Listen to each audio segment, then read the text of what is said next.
Hey guys, welcome back to Magic TV. My name's Craig. It's 9 o'clock on a Sunday. It's time for a review show special. Now, this is where I take deep dive into a particular subject, a particular creator, a particular company, and I talk to you all about a particular trick. And today, I'm going to be looking at an Alakazam trick, a brand new Alakazam trick. Today, I'm going to be talking about the one and only Squint by Chris James and Alakazam Magic. Now, here's what I'm going to do, right? I'm going to be completely upfront and honest with you here. This is a review. I wanted to review this because I want more people to know about this product, but I am biased. Why am I biased? Well, I'm biased for a couple of reasons. One, I consider Chris a friend, but two, when Chris showed me this over Zoom, I said to him, damn, that's good. You need to go and speak to a magic company about this. I think that Alakazam would be perfect to bring this out with. And I connected Peter Nardi and Chris, and this whole thing came together with Alakazam because of me suggesting that the two of them work together. And on the tutorial, I offer a handling for this particular trick as well. So I'm biased, absolutely. But I'm going to give you my unbiased opinion. I'm going to tell you absolutely everything that you need to know about this project, right? I wanted to get that out of the way from the beginning. So what is Squint? Well, Squint has recently just come out. It's through Alakazam, which means it's available worldwide. Alakazam have a US distribution base as well as a UK distribution base. And Squint is basically a packet trick. Now, I know that packet tricks kind of split the magic community in half. Some people love packet tricks. Some people hate packet tricks. As a working professional magician, I love packet tricks. I love having, something there in my top pocket. I can bring it out and I can do it anytime, anywhere. I love packet tricks. But I know a lot of people don't. The reason I love packet tricks is generally, as a rule, they're really, really commercial. Normally, there's a lot of magic that happens very, very quickly. In this case of this particular packet trick, it's very, very commercial because there's no table required. It feels like it's examinable at the end. There's a lot of stuff to love about it.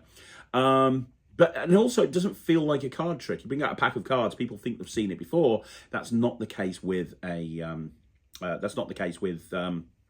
packet trick. Anyway, Squint is a packet trick, and I love it.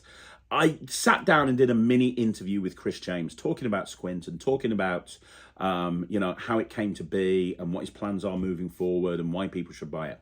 So I'm going to play this interview with Chris James just so you can see exactly what he had to say about this. And then when I've played that interview, I'm going to bring it back into the studio and we're going to give it a full review. So I am here with the one and only Chris James, who has released his very first trick to the magic community through Alakazam Magic. It is Squint. Mate, you must be excited. Very excited. Yeah, I thought you would be. Like, this has been a long time coming. I know that you created this about 3 years ago. Is that right? Yeah. About 3 years now. Yep. And here's the interesting thing. It's not just you on the project. And no. I want to ask you why you went down that route, because it's a packet trick. It's a very good packet trick, and your handling is exceptional. Yep. It would have been very, very easy for you to just go, hey, here's the trick. This is how it's done. Thanks very much. But getting people like David Jonathan involved, getting people, like yourself, Kevin. Well, all these people that are involved in this, all putting their own take on it. Yeah. It's added so much extra value to the product, but you didn't need to do that. It would have sold on the merits of the trick in itself. So why did you go down the route of having so many people involved with the trick? Well, I learned from the master. Okay. I mean, really, that's a lot has to do with that. Getting a product reviewers and having, just so much on there that you can choose what you like and what you don't like. And like if you release something and you release the stage version at Quantum Deck on stage, like I don't even have to watch that because I'm not going to be doing that. So I think that's important. I didn't originally think it was going to be like that. I thought maybe a 15-minute tutorial, done with it. But I sent it to friends and then they kind of started showing me things and I started like, okay, this is really cool. I saw your handling, I saw Kevin's, I saw David's, and then I was like, these are different.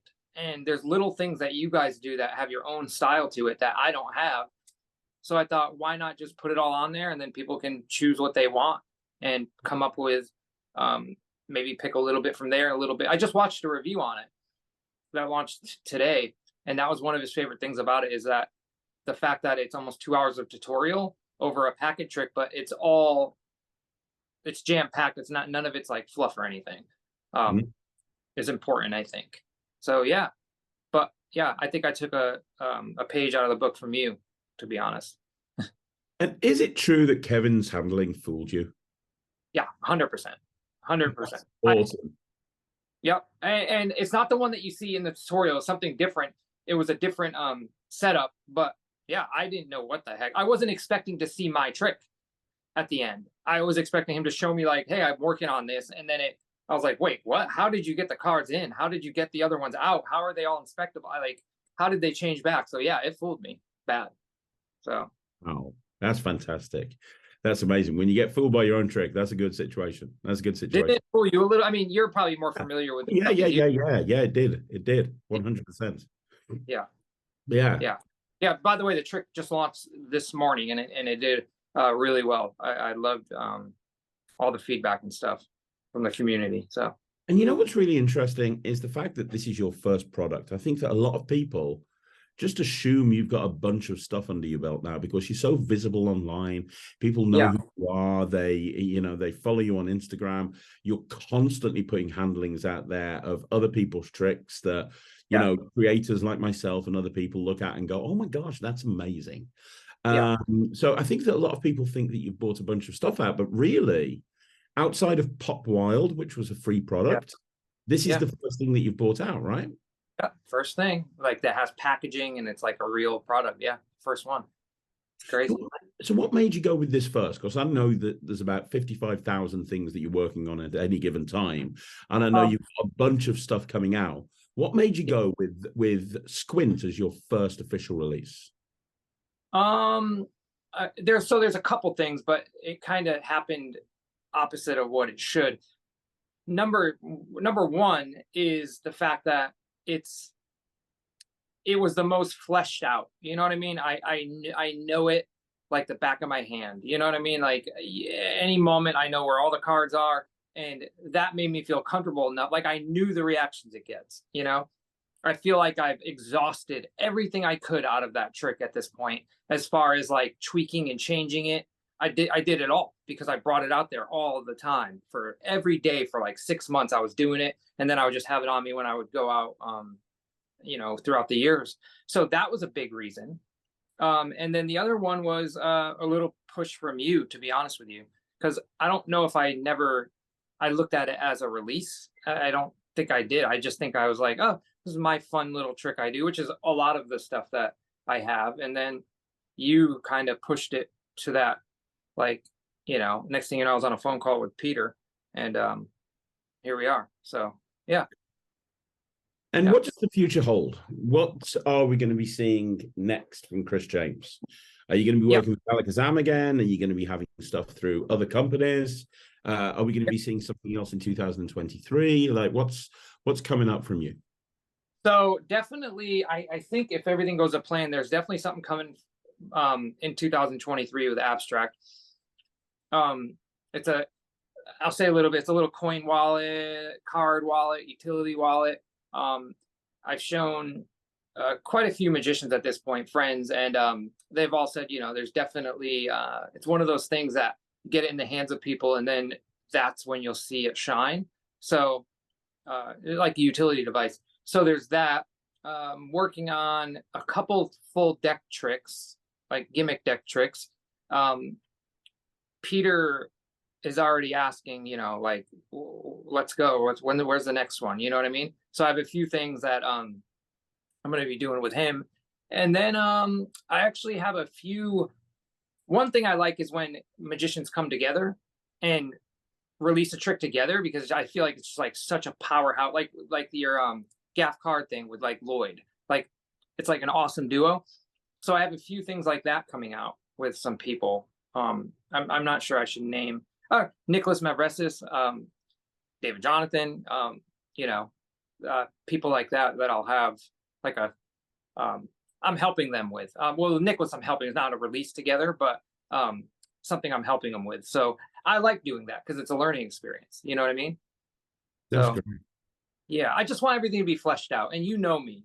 It's always, I do it way too much and then I have to dial it down, you know? And I think that's important because that's what it shows with Squint. You can see that it's a solid beginning, middle, end. You know what I mean? There's no like things that I thought of like, oh, let me just change it. You know what I mean? So it's all been tried and tested. So, yeah. Perfect. Well, you know what? It's going to be difficult for me to not be biased, considering I'm part of the project and I've been encouraging to release this from day one. But I'm taking this back to the studio to give it a review. Spoiler, it's going to get a great review because I've been using this now for about a year and I know the reactions it gets. And I want to say congratulations on your first release. Thank you. It's commercial. It's just a real winner, and I can't wait to see what's coming up next, Chris.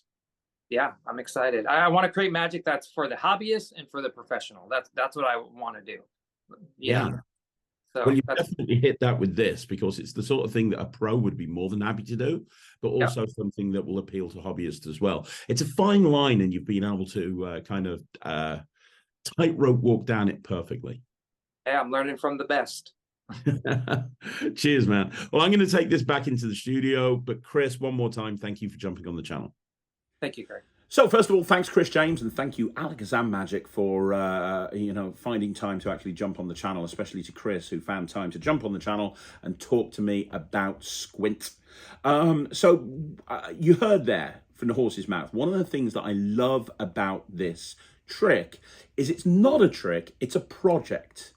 It's a project that I don't think I could have ever come up with. Like, Chris has taken a leaf out of my book and he's assembled a huge team of people that are able to deliver their handlings of this trick as well as him, which is a wonderful approach. It's why it's 2 hours long. It's not like it's Chris spending 2 hours talking about an Elmsley Count. Yeah, you've got Chris talking about his preferred handling and about the history of the product, but then you've got me sitting down and talking about my handling. You've got David Jonathan sitting down talking about his handling. You've got a whole bunch of people talking about their handlings, and I love that every single person has a different approach to this trick. Kevin's routine absolutely fooled me. You're going to see a performance of that in a bit. And the whole idea is everybody has taken a different approach towards Squint, and everybody's handling is different, which is wonderful, because what it means is that as a person buying this, you can look at it and you can say, well, I like that way of doing it. I'm not so keen on that way. I like that way and that way. Those are the ones I'm going to learn.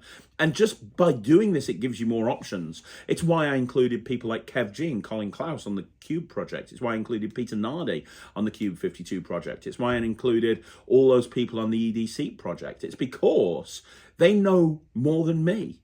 And why wouldn't I use those people if I have access to them? Chris has taken the same approach. And so now this becomes bigger than the sum of its parts. It becomes more than just a trick. It becomes a project where you can learn lots of different ways of doing the same thing. Now, you haven't seen a performance yet. So what I'm going to do now is I'm going to play a couple of performances for you, just so you can see different approaches to this trick.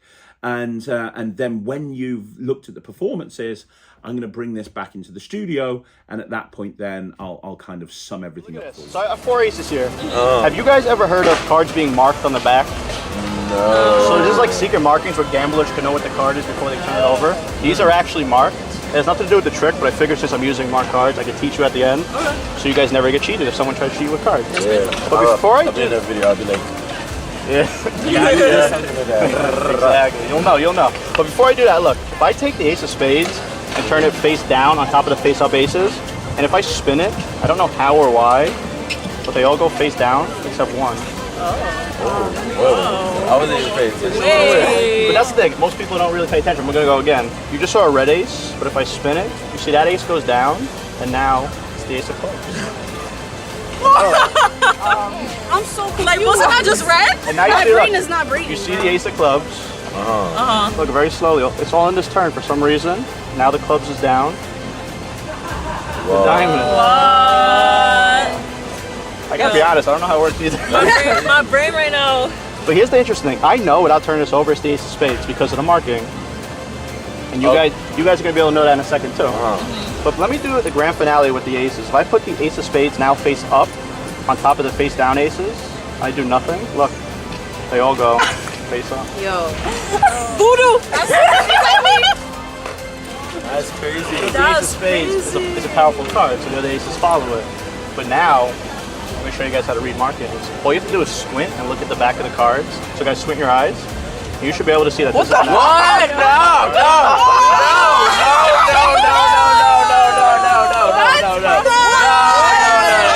No, you, bro, you Haitian, bro. Doing this, but I'm going to show you how to cheat at cards. So describe your 4 ace side of the deck. That's diamonds, clubs, hearts, and spades. So you're going to take that ace of spades and turn it face down on top of the other face up aces and just square everything up like this. And believe it or not, it's done. You have complete control over all the aces. Like let's say I need the ace of hearts right now. Well look, I said I have complete control, so I can just turn all the others face down except for that ace of hearts and leave that face up, which is pretty cool, right? But look, I'll just bury that right back here in the middle of the pack. And let's say I need the ace of clubs this time. Not a problem. I'm sure you saw the move, because now when I do that once again, the ace of clubs is the one that turns face up. We're gonna take the ace of clubs, bury it into the pack just like this, and now we need the ace of diamonds. So look, just that little shake, and even in slow motion, you can see that ace of diamonds turn face up. I'll actually leave it face up here because it all started with that ace of spades. So if I take that ace of spades and just place it face up on top of the deck, look, I'll show you one other really cool move. All you gotta do is, you heard that little pop? Yeah, that's how you know that all the other aces have now turned face up and righted themselves, which is pretty cool, right? Ace of spades, diamonds, clubs, and hearts. That is how you cheat using sleight of hand. But there's a much easier way to do this, because I know that was a lot to follow. So if you just use marked cards, well, that makes everything so easy, because now you know exactly where every card is, and that can be any easier than That's this. why you should never trust a magician. These cards are marked. You can't see it now, but you can actually read what the cards are from the front by looking at the back. In this case, all you have to do is turn the ace of spades face down on top of the pile, and you could actually begin to read the markings. Here we have the marking for the ace of clubs. If you want to read the marking for the ace of hearts, all you have to do is just put it inside, and now you could read the marking for the ace of hearts. And if we turn the ace of spades face up, you could actually see that all the markings from the front become visible, the ace of hearts, clubs, and diamonds. The hard part comes if you want to read the markings from the back. In this case, you're going to need some special glasses in order to determine the markings and to see which card is which. So let's talk about what you need to know with this project. So first of all, the cards that are supplied are super quality. They'll last a long time. You get everything that you need straight out the box. So as soon as you open up the box, you've got all the cards you need. You're ready to go. There's no arts and craft. The other thing is there's no rough and smooth. I know sometimes people don't particularly care for rough and smooth. There's no rough and smooth, no plasti dip, nothing like that on this project. There is a little secret something that you use with the cards that makes the handling a lot easier, but you don't have to use that secret something. In fact, my routine that I use with these cards, I have a particular handling which I teach on the project, doesn't use that secret something at all. I tend not to use it. So you can go in any direction that you want to, depending on how you want to perform it. From a practicality point of view, most of the handlings, there's no table required. It's easy to do. If you can do an Elmsley count, you can do the trick. And Chris actually goes through how to do an Elmsley count and covers that in great detail. So it's easy to do. One move, and if you already know the move, you're sorted. If you don't know the move, it's taught. So easy to do. No table required. No angle issues really to speak of. I love the fact that it's got this kicker ending. The hook line for me is great. I love the hook line of, hey, you know, have you ever heard of marked cards? It's that sort of thing that I really pay attention to. I don't script as such, but I do spend a lot of time thinking about the hook line and what you're going to say to grab people's interest. And it's far more interesting saying, have you heard about marked cards? Than, hey, let me show you a trick with 4 aces. So the hook is really interesting, but I love the fact that that hook comes full circle, and at the end of the trick, the big kicker finish is that they're now squint and they can see the marks. Super clever routining. Now, you're left with 4 cards. 3 of them are examinable, 1 of them isn't. Nobody ever wants to examine the cards at the end, but as you saw in some of the live performances, a lot of the time, Chris and anybody else who performs this just hands those cards out and just holds on to the one that can't be examined, because the one that can't be examined, it's not like it's really dirty. You can show it on all sides, you could throw it on the table, you could throw it up in the air. So at the end, it just looks like you're handing all the cards out and people are looking at them. You would be left with the impression that the cards are being examined, even though one of the cards can't be examined. Now, it's an instant reset. It's ready to go again at a moment's notice. As you saw from Kevin's handling, you can have this in a deck and you can take them out the deck and you can go in that direction like Kevin did, or you can bring it out as a packet trick and do it as a standalone trick. It's up to you. The reason I love this so much is because it's super commercial. It packs small, it plays big, and it really packs a punch. And when people see those cards at the end with the massive marks on them and the different colored backs, it brings the house down. I've been performing this now for probably the best part of 6 months. I was doing this at Magic Live over and over again to people and smashing it out the park. I got my live performance footage on the project is from Magic Live. And yeah, it's just a really fun product. It's just a really fun trick that you can do and perform anytime, anywhere. It's also very, very inexpensive. It's £20 in the UK. It'll be even less outside of the UK because you don't have to pay the VAT, but it's probably about £16, something like that. But it's £20 in the UK, which when you consider you're getting multiple gaffed cards, you're getting a 2-hour tutorial, I think the price is more than fair. It's why I'm going to give it 100%. I think this is a great trick. It's one that I absolutely perform. Ryland even performs it, even though he doesn't like card tricks that much. He performs it. You're going to see an Instagram video of Ryland doing it very, very soon.